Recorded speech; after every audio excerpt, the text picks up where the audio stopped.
పండగలే high power ఉల్లాసం high power ఉత్సాహం high power ఆరోగ్యం హై పవర్ ఆనందం గుంటూరు వారి XXL మరియు హై పవర్ హార్స్ దేశవాళీ మినపగుళ్ళు బంధాలు అనుబంధాలు మరింత దృఢంగా మరింత బలంగా. ఆప్కాస్ నిర్వహణ రాష్ట్ర ప్రభుత్వమే నిర్వహించాలని ఏపీ మున్సిపల్ వర్కర్స్ యూనియన్ నాయకులు కోట మాల్యాద్రి డిమాండ్ చేశారు. ప్రైవేట్ వ్యక్తులకు అప్పగించే ఆలోచన విరమించుకోవాలని చెప్పారు. పర్మనెంట్ కార్మికుల్లాగానే ఆప్కాస్ కార్మికులకి రిటైర్మెంట్ వయసు 62 ఏళ్లు కార్మికుల సమస్యల్ని పరిష్కరించాలని కోరుతూ ఏపీ మున్సిపల్ వర్కర్స్ యూనియన్ ఆధ్వర్యంలో మంగళవారం గుంటూరు కార్పొరేషన్ కార్యాలయం ఎదుట నిరసన ప్రదర్శన జరిగింది. ఈ సందర్భంగా కోట మాల్యాద్రి మాట్లాడుతూ పారిశుద్ధ్య కార్మికులకు కూటమి ప్రభుత్వం ఇచ్చిన ఎన్నికల హామీలను తక్షణమే అమలు చేయాలని అన్నారు. పర్మనెంట్ కార్మికులకి సంబంధించిన సరెండర్ లీవ్స్ డిఏలను వెంటనే విడుదల చేయాలని అన్నారు. లేని పక్షంలో ఆందోళన తీవ్రతరం చేస్తామని హెచ్చరించారు. వచ్చిన తర్వాత మున్సిపల్ కార్మికుల మీద అట్లాగే ఆప్కాస్ వర్కుల మీద వాళ్ళ ప్రయోగం చూపినట్టు అర్థమవుతా ఉంది.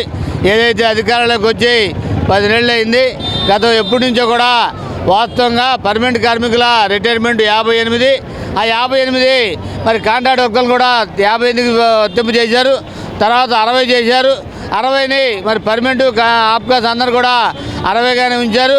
ఇప్పుడు మాత్రం మరి ఇప్పుడు గుర్తొచ్చి మరి పర్మనెంట్ కార్మికులు మాత్రం రిటైర్మెంట్ 62, కాంట్రాక్ట్ మాత్రం 60. ఇది సరైనది కాదు. వాళ్ళని కూడా 62 సంవత్సరాలుగానే వాళ్ళ పదవి విరమణ తీసుకోవాలని ఏఐటీసీగా డిమాండ్ చేస్తూ ఉన్నాం. అట్లాగే మరి రిటైర్ చేస్తూ ఉన్నారు కానీ వారి పిల్లలకి ఆ ఉద్యోగం ఇవ్వాలని కోరుతూ ఉన్నాం. వారికి రావాల్సినటువంటి మరి పెన్షన్ సంబంధించి రావాల్సిన మరి పెండింగ్లో ఉన్నటువంటి అన్నీ కూడా ఇవ్వాలని ఒక పక్క కోరుతూ, అట్లాగే పర్మనెంట్ కార్మికులకు సంబంధించి ఏదైతే మరి సరెండర్ లీవ్ సంబంధించి ఉందో సరెండర్ లీవ్లు మరి బిల్లులన్నీ పెట్టుకున్నారు.